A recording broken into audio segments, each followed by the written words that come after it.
Madam President, I rise today to speak in favor of a critical issue for Colorado, and that is fighting, mitigating, and recovering from wildfire.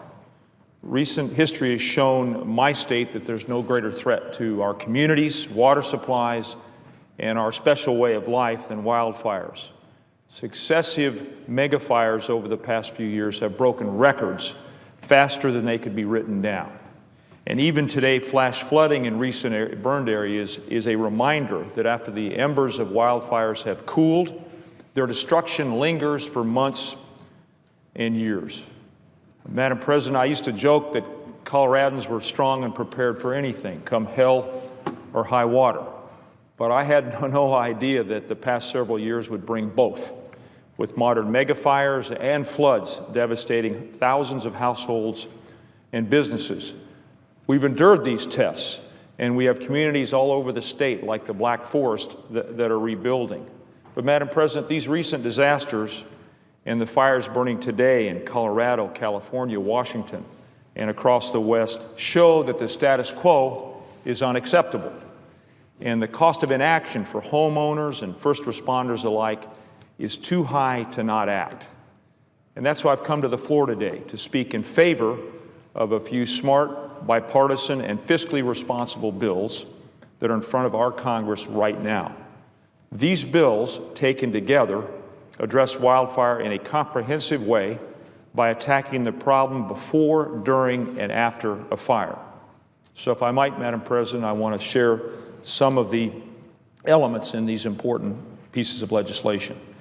First, I want to focus on what we can do before a wildfire at the individual and community level to reduce risk. There are many studies, numerous studies, that single out the most important factor in protecting homes. And that is if you do mitigation work. You involve yourselves with ignition-resistant construction techniques, and you reduce hazardous fuels around your home. And that's one of the reasons that I introduced common sense legislation that's entitled the Wildfire Prevention Act of 2013. It will help homeowners and communities better reduce the risk of wildfire damages up front. And I'm very pleased that the bill is moving forward in a bipartisan fashion. I'm working with Senator Inhofe as my Republican partner in the House. Two members of our delegation from Colorado, Congressman Polis and Tipton, have joined with their California colleagues to lead this bill in that body. And that's what Coloradans expect from their elected representatives: collaboration for the good of our state and the good of our country, I should add. This bill is a game changer, Madam President, not just in my state, but across fire-prone communities in the West and increasingly in other parts of our country, the upper Midwest, the Northeast, Florida, you name it. Wildfire is continuing to be a threat more broadly across our country. And what this act would do, the Wildfire Prevention Act, it would allow the Federal Emergency Management Agency, we all know it as FEMA, to provide hazard mitigation grants to states and localities to implement these mitigation projects. And what these mitigation projects do, they put us on the offensive. We put our communities and our public land managers in front of the threat of megafires. We can head them off before they even start. And it's an idea that came from Colorado. It's more than just a common sense idea. It's a fiscally responsible approach to dealing with the threat of wildfire. Why do I say that? Well, studies show that for every dollar you put on hazard mitigation up front, it saves an average of $4 down the line if you have to fight a fire. And for that reason and the other ones I mentioned, I'm going to keep doing everything I possibly can to move this bipartisan bill to the President's desk this year. The second point I want to make and discuss with colleagues is that we must fundamentally change and modernize how the federal government funds wildfire suppression operations. That's another way of saying fighting fires, wildfire suppression operations. The rising severity of modern fires has caused land management agencies to take precious resources away from the critical fire prevention efforts I just described to fight fires that are already burning. And this is a vicious, self-perpetuating cycle called fire borrowing, which then only increases the risk of catastrophic fires later. It's a backwards way of budgeting. It's a classic let's rob Peter to pay Paul, and then it leaves all of us to bear much larger costs, most notably our communities in Colorado. And that's why I've joined Senators Wyden and Crapo on their bipartisan bill that would finally treat wildfires like other natural disasters and help make sure that we're not fighting fires that could have been prevented. This is a sensible approach for many reasons. It's been co-sponsored by 120 members of the Congress and the House and the Senate, and it's been endorsed by over 150 groups ranging from the timber industry to the environmental community. That speaks volumes about the utility of this and the broad support, obviously.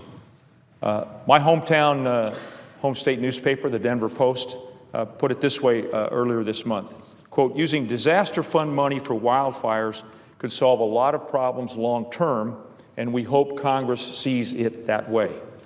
Well, I also hope that my colleagues see it that way. If we're serious here about helping prevent future wildfires and reducing the threats to lives and property, we'd all join together and pass this legislation. Proper wildfire budgeting and the use of disaster relief funds would help break this vicious cycle of fire borrowing and allow our natural resource agencies to manage healthy forests instead of fighting mega fires. Madam President, I have the great privilege of chairing on the Energy Committee, in which the presiding officer serves, the National Parks Subcommittee. And I know all too well the problems that this bill could solve.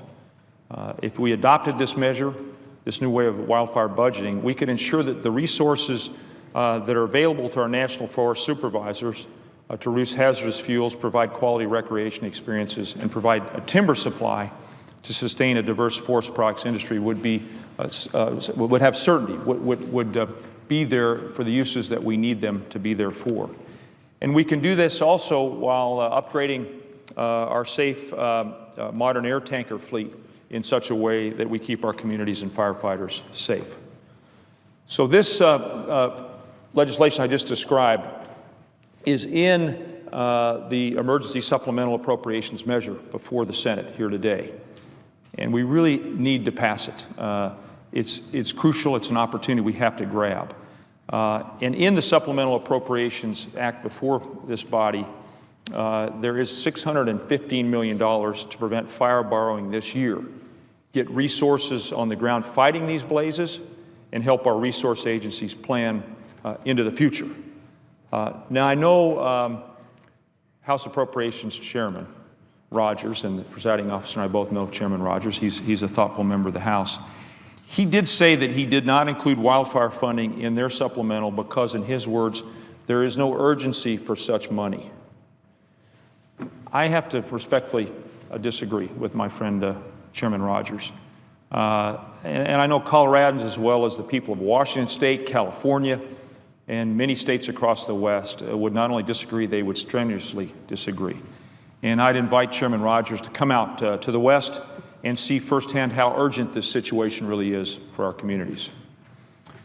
Now, let me finish with a couple of remarks about other elements in the supplemental. I want to join, along with my colleague Senator Blunt, who just spoke from Missouri, and mention the Iron Dome system. The supplemental includes emergency funding for Israel's Iron Dome system. It has intercepted hundreds of Hamas rockets targeting civilian areas over the last several weeks, and it's literally been a lifesaver for our Israeli allies many times over. I chair the Strategic Forces Subcommittee, which has responsibility for Iron Dome and for working with Israel and the Israeli Defense Forces. And I heard today from an Israeli, Madam President, who said that the system is miraculous. And as Hamas continues to rain rockets down, we need to ensure that this system continues to protect our friends and allies in Israel. Finally, this supplemental includes critical resources to help address the root causes that have led to the humanitarian crisis at our southern border. So in summary, I'm glad that we've moved forward to debating this crucial supplemental appropriations bill. Let's move it to an up or down vote as soon as we possibly can. This is a timely debate, and passage of this bill is too important to allow partisan gridlock to interfere. So let's come together. Let's show the American people we can meet our obligations and rise above partisanship. I urge my colleagues to support this legislation.